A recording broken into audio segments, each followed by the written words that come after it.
మరో ప్రకటన చూస్తున్నాం. హెచ్సీఏలో జరిగిన అక్రమాలపై ఎన్ఫోర్స్మెంట్ డైరెక్టర్ దర్యాప్తు చేపట్టింది. హెచ్సీఏలో 20 కోట్ల నిధులు గోల్మార్పై దర్యాప్తును కొనసాగుతుంది. ఇప్పటికే హెచ్సీఏ మాజీ అధ్యక్షులు కార్యదర్శులను విచారించిన ఈడీ తాజాగా హెచ్సీఏ మాజీ అధ్యక్షులు ఎమ్మెల్యే వినోద్ కుమార్ నోటీసులను జారీ చేసింది. విచారణకు జనవరి మొదటి వారంలో హాజరు కావాలని ఈడీ అధికారులు నోటీసులో పేర్కొన్నారు.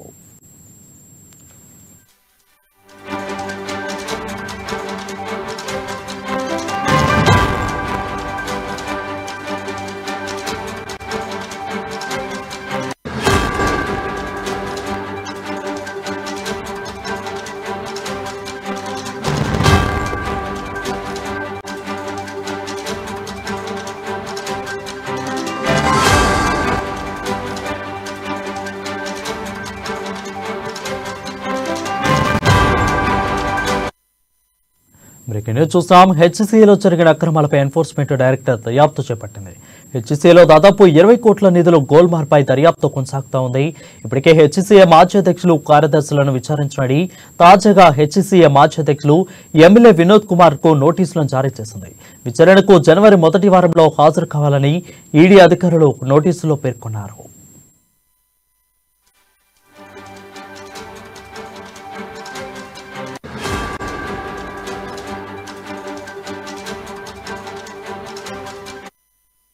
న్యూస్ చూస్తున్నాం. హెచ్సీఏలో జరిగిన అక్రమాలపై ఎన్ఫోర్స్మెంట్ డైరెక్టర్ దర్యాప్తు చేపట్టింది. దాదాపు హెచ్సీఏలో 20 కోట్ల నిధులు గోల్మార్పై దర్యాప్తు కొనసాగుతూ ఉంది. ఇప్పటికే హెచ్సీఏ మాజీ అధ్యక్షులు కార్యదర్శులను విచారించిన తాజాగా హెచ్సీఏ మాజీ అధ్యక్షులు అదేవిధంగా వినోద్ కుమార్ కు నోటీసులను జారీ చేసింది. విచారణకు జనవరి మొదటి వారంలో హాజరు కావాలని ఈడీ అధికారులు నోటీసులో పేర్కొన్నారు. దీనిపై మరింత సమాచారం మా ఇన్పుట్ ఎడిటర్ శ్రీనివాస్ అందిస్తారు. శ్రీనివాస్, చెప్పండి. రైట్ రాజశేఖర్, ఏదైతే హెచ్సీఏలో జరిగిన అవకతవకలు పై ఈడీ సీరియస్ గా దృష్టి పెట్టింది. ఇప్పటికే దానికి సంబంధించి హెచ్సీఏ మాజీ అధ్యక్షులు కార్యదర్శులను విచారిస్తుంది. గత 2 రోజులుగా కూడా అర్షద్ అయ్యూబ్ ని అదేవిధంగా శివలాల్ యాదవ్ ని కూడా ఈడీ విచారిస్తున్నారు.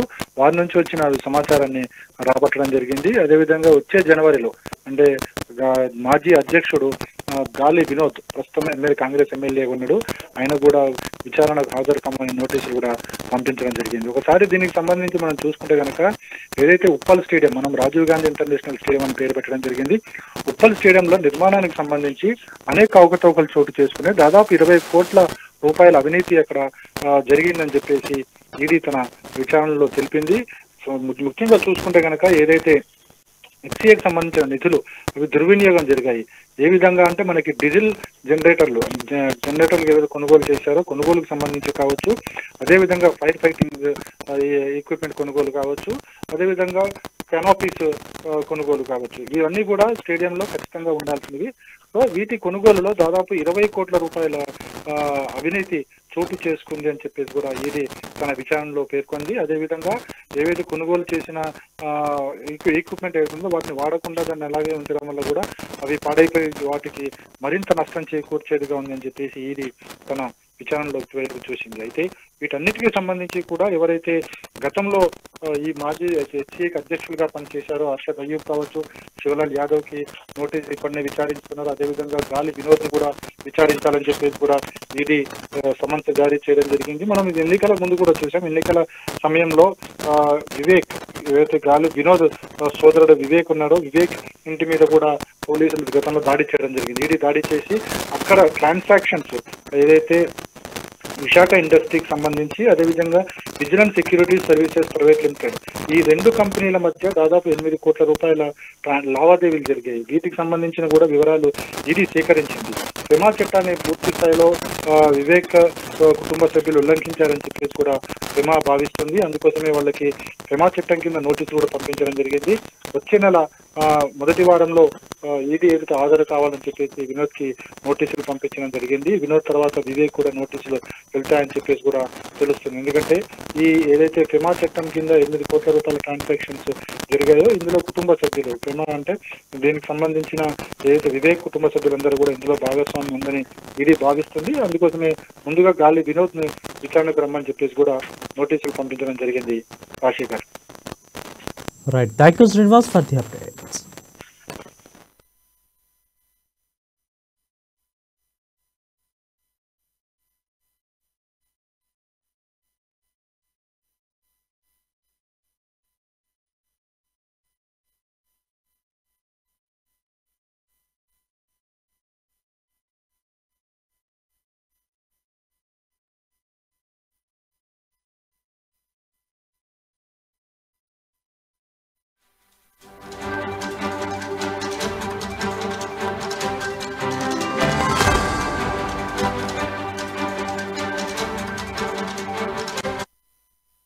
నేను చూసిన డిప్యూటీ సీఎం బట్టి విక్రమార్క కాసేపట్లో భద్రాద్రికి చేరుకున్నారు. బేగంపేట ఎయిర్పోర్ట్ నుంచి ప్రత్యేక హెలికాప్టర్లో బయలుదేరిన ఆయన కాసేపట్లో భద్రాద్రి థర్మల్ పవర్ ప్రాజెక్టును సందర్శించనున్నారు. బట్టి వెంట energy principal secretary Rizvi, OSD Krishna Bhaskar అధికారులు ఉన్నారు. అయితే అధికారులతో కలిసి పవర్ ప్లాంట్ నిర్మాణ పనులను పరిశీలించనున్నారు. పవర్ ప్లాంట్ పురోగతిపై అధికారులతో సమీక్ష చేస్తారు. అనంతరం హెలికాప్టర్లో బయలుదేరి ఎర్రుపాలెం గ్రామానికి చేరుకుంటారు. మధ్యాహ్నం 3 గంటలకు ఎర్రుపాలెంలో మిషన్ భగీరథ పథకంపై జిల్లా అధికారులతో సమీక్ష సమావేశం నిర్వహిస్తారు బట్టి విక్రమార్క.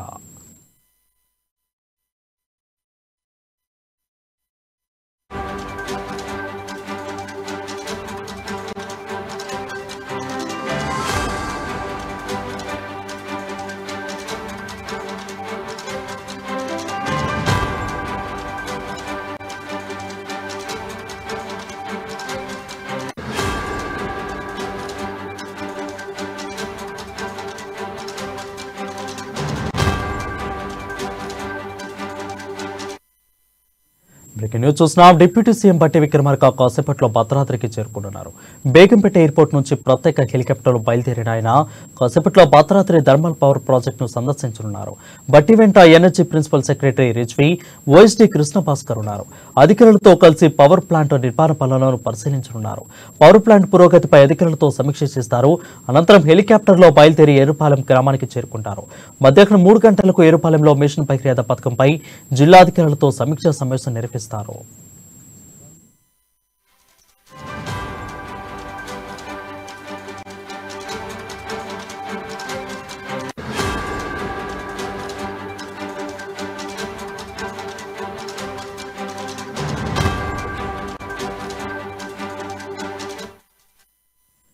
న్యూస్ చూస్తున్నాం. డిప్యూటీ సీఎం బట్టి విక్రమార్క కాసేపట్లో భద్రాద్రికి చేరుకున్నారు. బేగంపేట ఎయిర్పోర్ట్ నుంచి ప్రత్యేక హెలికాప్టర్లో బయలుదేరిన ఆయన కాసేపట్లో భద్రాద్రి థర్మల్ పవర్ ప్రాజెక్టును సందర్శించనున్నారు. దీనిపై మరింత సమాచారం మా ఇన్పుట్ ఎడిటర్ శ్రీనివాస్ అందిస్తారు. శ్రీనివాస్, చెప్పండి. Thank you Varun. ఈరోజు భద్రాద్రి కొత్తగూడెం జిల్లాలోని మణుగూరు దగ్గర ఉన్నటువంటి భద్రాద్రి పవర్ ప్లాంట్ ను మన తెలంగాణ ఉప ముఖ్యమంత్రి ఎవరైతే ఉన్నారో బట్టి విక్రమార్క కొద్దిసేపటి క్రితమే హైదరాబాద్ నుంచి బయలుదేరినట్టు సమాచారం. మరి కొద్దిసేపట్లో ఈ యొక్క భద్రాద్రి పవర్ ప్లాంట్ వద్దకు చేరుకొనున్నారు. ఈ యొక్క భద్రాద్రి పవర్ ప్లాంట్ గత ప్రభుత్వంలో 650 మంది రైతుల వద్ద నుంచి 1130 ఎకరాలు ఏదైతే భద్రాద్రి పవర్ ప్లాంట్ నిర్మాణానికి సేకరించిన నేపథ్యంలో ఆ యొక్క ప్లాంట్ నిర్మాణానికి ఆనాటి మొదటి దఫాగా 7,500 కోట్ల రూపాయలతోటి ఈ యొక్క ప్రారంభించినటువంటి పవర్ ప్లాంట్ నిర్మాణం 10,000 కోట్లకు పైన చేరుకోవడం జరిగింది. ఈ యొక్క పవర్ ప్లాంట్ కు సంబంధించినటువంటి ఎక్విప్మెంట్స్ ఏదైతే ఉందో ఒరిస్సా రాష్ట్రంలో ఛత్తీస్గఢ్ రాష్ట్రంలో ఉన్నటువంటి ఈ యొక్క పవర్ ప్లాంట్ నిర్మాణానికి తెచ్చినటువంటి ఈ యొక్క ఎక్విప్మెంట్స్ ఈ యొక్క 4 యూనిట్లు ఇక్కడికి తరలించి ఆనాడు బిహెచ్ఎల్ యూనిట్ వాళ్ళు ఇక్కడ నిర్మాణం చేయడం జరిగింది. ఈ యొక్క నిర్మాణం అనేది సూపర్ క్రిటికల్ ప్లాంట్ మాత్రమే నిర్మాణం చేయాల్సి ఉండగా సబ్ క్రిటికల్ నిర్మాణం చేయడం జరిగింది. కానీ ఆనాడు ఈ ప్రాంతంలో ఉన్నటువంటి ఒక సామాజిక కార్యకర్త ఆనాడు కేంద్ర పర్యావరణ శాఖకు కూడా ఫిర్యాదు చేసిన నేపథ్యంలో 3 సంవత్సరాల పాటు ఈ యొక్క ప్లాంట్ నిర్మాణానికి తాత్సారం చేయడం జరిగింది. అనంతరం నిర్మాణం చేపట్టిన తర్వాత ఈ యొక్క 1,080 యూనిట్లు 4 యూనిట్లు ఏదైతే ఉందో అసలు ఆనాడు నిర్మించవద్దని చెప్పేసి రిజెక్ట్ చేసినటువంటి ఈ యొక్క ప్లాంట్ గత ప్రభుత్వం బలవంతంగా ఇక్కడ ఈ ఏరియాలో నిర్మించడం జరిగింది. ఈ ప్లాంట్ నిర్మాణానికి సంబంధించి కాంగ్రెస్ ప్రభుత్వం ఇప్పుడు వచ్చిన తర్వాత దాని మీద జ్యుడిషియల్ ఎంక్వైరీ చేసిన నేపథ్యంలో బట్టి విక్రమార్క ఉప ముఖ్యమంత్రి ఈ రోజు ఇక్కడ పర్యవేక్షణకు రానున్నారు. Thank you Srinivas for the updates.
మంత్రి పొన్నం ప్రభాకర్ కొత్త బస్సులను ప్రారంభిస్తున్నారు. ఇప్పుడు లైవ్ ద్వారా చూద్దాం.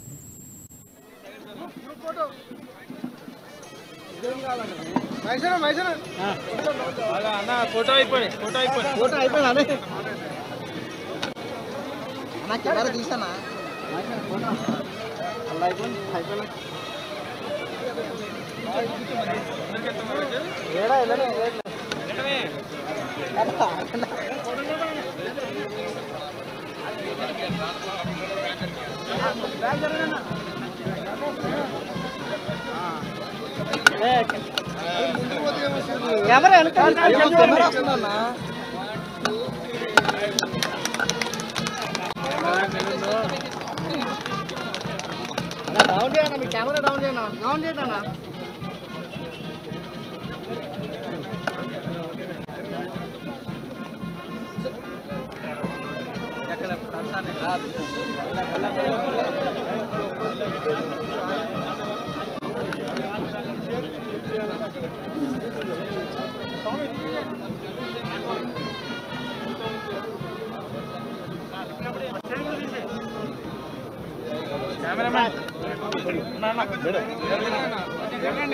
జరగండి అన్న సార్, కొంచెం జరగండి, కొంచెం సైడ్ జరగండి, కొంచెం సైడ్ జరగండి.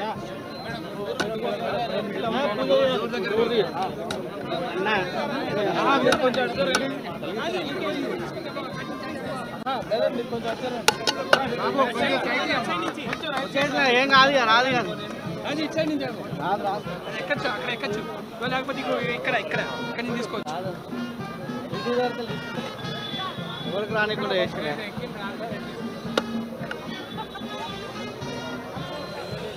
రాజు ఎక్కిర్లే అన్న ఉండరా బాయ్ ఎక్కిరా నాకు